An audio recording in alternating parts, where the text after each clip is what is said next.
Stick around because today we're going to be talking about God's true love for Israel and his true love for you.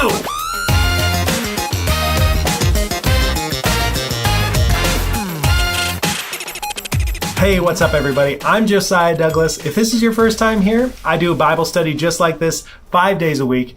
If that's the kind of thing that you're into, you can just go ahead and make me part of your everyday routine. Today we're talking about Numbers 23. It's when Balaam is prophesying over the Israelites. Balak had hired him to curse the Israelites, but he said that he couldn't do anything unless God told him to, and God told him to bless them. And so here in Numbers 23 verse 21, it says, "He has not beheld misfortune in Jacob, nor has he seen trouble in Israel. The Lord their God is with them, and the shout of the king is among them." I love this.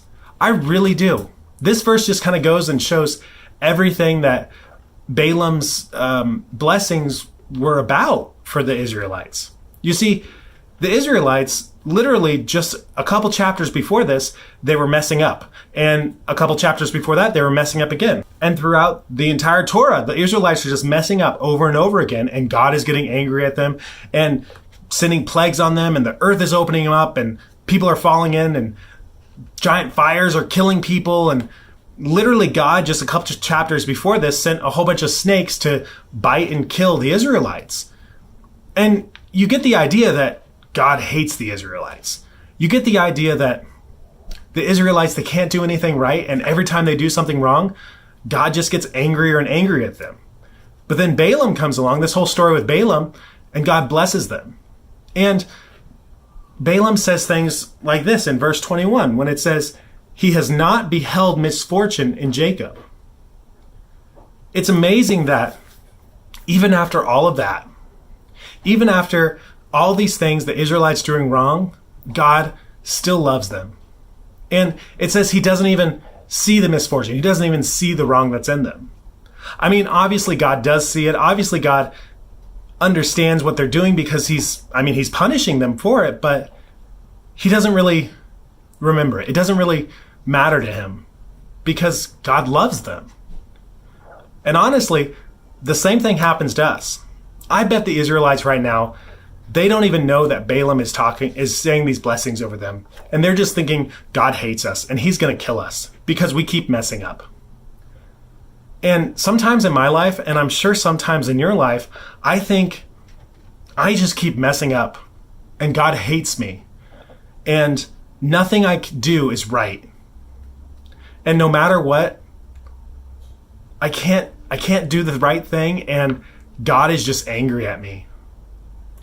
And he keeps seeing the wrong things that I'm doing.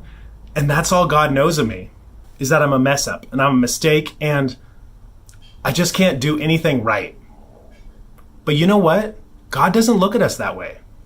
The same way that just chapters before, God was punishing the Israelites for something dumb they were doing.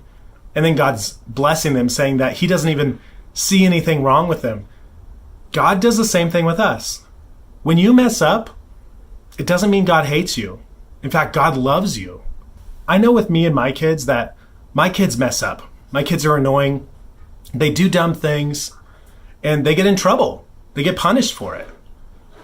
But that doesn't mean I hate them. I love them. When I talk about them to my friends, I say, these are the best kids ever. And you know why? Because that's how I feel about them. Sometimes I bet they think that I don't like them because I have to punish them for the things that they do. But it's not true. It's the same thing with God and the Israelites, and it's the same thing with you. God doesn't hate you because you messed up. God doesn't hate you because he has to punish you. God loves you. And you know what? He doesn't think about the bad things that you've done. He doesn't think about the issues that come up in your life over and over again. Because that's not what he sees. He sees the child that he loves. He sees the person that he loves in you. So don't think God hates you. Don't think that God is giving up hope on you, because he's not. That's not how God sees you, and that's not how you should see yourself. Thank you so much for joining me today. I really do appreciate you watching this video. If you liked it, go ahead and hit the like button. Leave me a comment below. Just tell me what you thought of it. If you haven't yet, hit subscribe and Hit the bell, that way you get notifications when I do these videos. Thanks guys, I'll see you tomorrow for Freebie Friday.